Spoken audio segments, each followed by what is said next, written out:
There's a weird thing that God does. He sometimes can't get to us any other way, so he lets us experience pain. And I have a testimony to this, a witness. There is no reason on earth I should have lived the life that God's allowed me to live. None of it makes any sense. I never, a clown like me never should have gotten in the door to have an interview at Microsoft, but I did.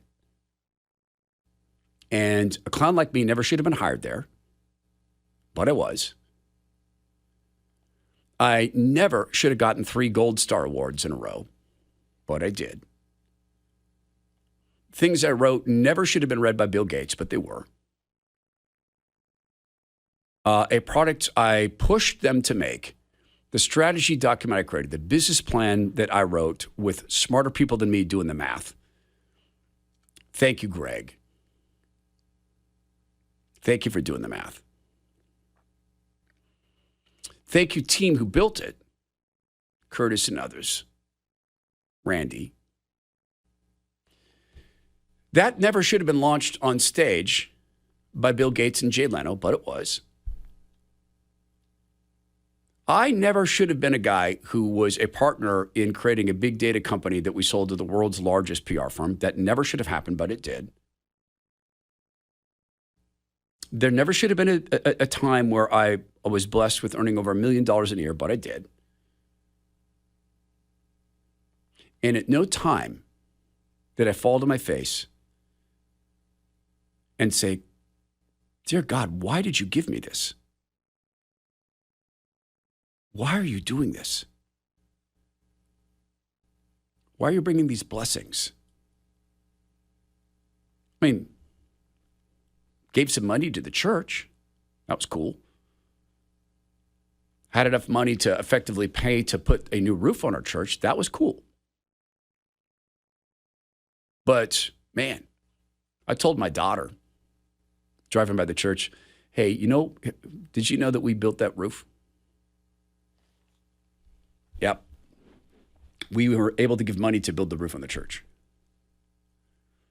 I didn't say to her, did you know that God has so blessed us that we had an opportunity to give him his money back in such a degree that we could put a new roof on the church? I didn't say it that way. Blessings, blessings, blessings. And I don't know about you. I don't give gifts so people tell me thank you. I like it when they use the gifts I give them. I like it when they show that they appreciate the gift because they use it. Or they might from time to time say, hey, you know that thing you got me? I still use that. I really like it. Someone said that to me the other day, and it was really meaningful to me. But when you give someone a gift and then they use it really poorly, that kind of hurts.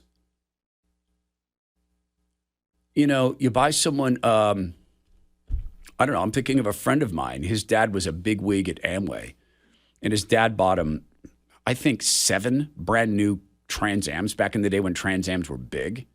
He crashed 6 of them. 6. And I crashed God's economy. I didn't build the kingdom with it. I didn't go and become someone who's simply able to live on the beach as I was. I didn't go dive into ministry. And so God said this, hey, you know what? Why don't I just let you live in the fruits of this for a little while? You seem to really enjoy laying around, not building the kingdom, taking time off. You sold this company. Look at you, wasting my money and buying a Mercedes SUV, a Jaguar. Okay, cool. Let's try it this way. I'll step back. Money will keep flowing, but I'll step back. And he did. And life fell apart. And most disturbingly, it affected my daughter badly. I don't take blame for what was done to her. I take blame for having a family separated from God. My fault. And after a long period of holding my head underwater, me drowning myself, and God up there saying, hey, I'm right here. When you're done drowning, just lift your head up and look at me.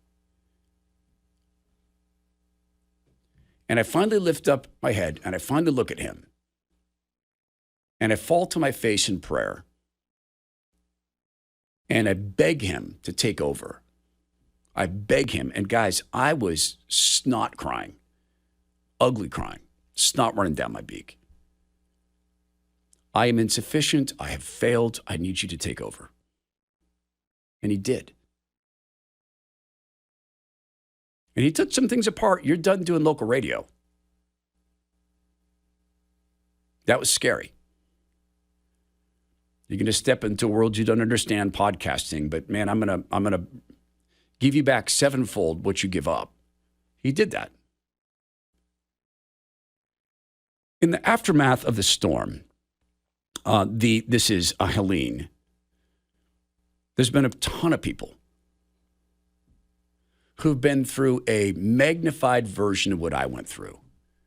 Magnified in degree of pain and danger and loss. I know that their loss is 1 billion times greater than what I went through. But God's at work. And I'm going to show you an example of how God's at work in this. And as we go through this, remember something. I had that magnificent year economically. And yeah, we paid off a house, etc. But I really don't know where that money went. This is before I began getting my wise counsel from Zach Abraham, Chief Investment Officer, Bulwark Capital Management. If I'd been working with Zach then, when I had this crazy idea to take $100,000 and buy Bitcoin when it had just launched, which by the way would make me a billionaire today, I had that crazy idea. I didn't do it. You know what Zach probably would have told me is, hey, maybe not 100 grand, but 10 sounds good. So I'd only be maybe, worth 100 million bucks or something. But I'd still be a jerk with money. So I wasn't ready for that. So I turned to Zach, and he handles our money, not our real estate, but he handles our money. He's a fiduciary, meaning he has to put my financial interests ahead of his. And I love his approach, which is all about risk management. And how do you manage risk, honestly, without actively managing a portfolio? And that can reduce risk and volatility. Active management can do that. Zach's obsessed with risk management, and you know what he is? He's a flat weirdo. I took him to dinner once. You know what he wanted to do? Look at charts. Unfortunately, my friend Tom was there. Tom loves to invest. So all of a sudden, their group, we're at a beautiful pizza place. The guys are looking at charts. That's how he lives. Like, check this chart out. So he lives. So he'll look at your retirement right now, 5, 10, 15 years out, and he'll tell you, are you in the risk zone? Are you out of the risk zone? In his opinion, is your portfolio being actively managed? Are there people sitting on the thing and doing nothing? And if you're set for retirement, he will look you in the eye on a video call or speak in your ear on a phone call. You're good to go. So let him take a look. Go to knowyourriskradio.com. That's KNOW, knowyourriskradio.com, or call 866-779-RISK.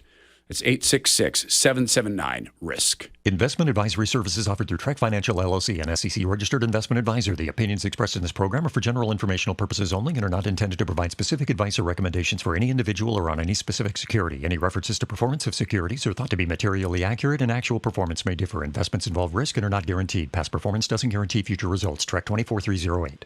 There are a ton of people who've had loss far greater than I suffered. In the aftermath of Helene, and now what's going on in Florida, there'll be more. Sometimes God takes moments like this, and people look up and say, I need. I don't know about you, but my dad died 22 years ago. I still remember his phone number, and from time to time, I still get this thing where I got to call Dad. Man, I got to call Dad. Then I remember that, oh, yeah, Dad's gone. So in the midst of all this, there are people who have gathered to give their lives to Jesus Christ. This happens in Rutherford County in western North Carolina. Let's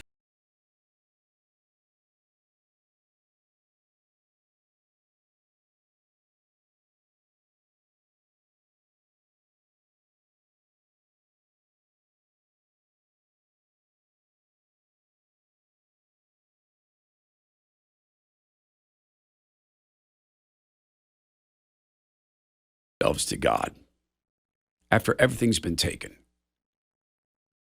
Atheists would call it an act of desperation. It's just desperately seeking help. I would say it's this. There's something that people say just before the plane crashes. Did you know this? No, this is a true thing. It actually happens with pilots. People call out to God. Dear God. Or Mom. Did you know that? Many pilots say Mother, Mom. We know this because of the black box recordings.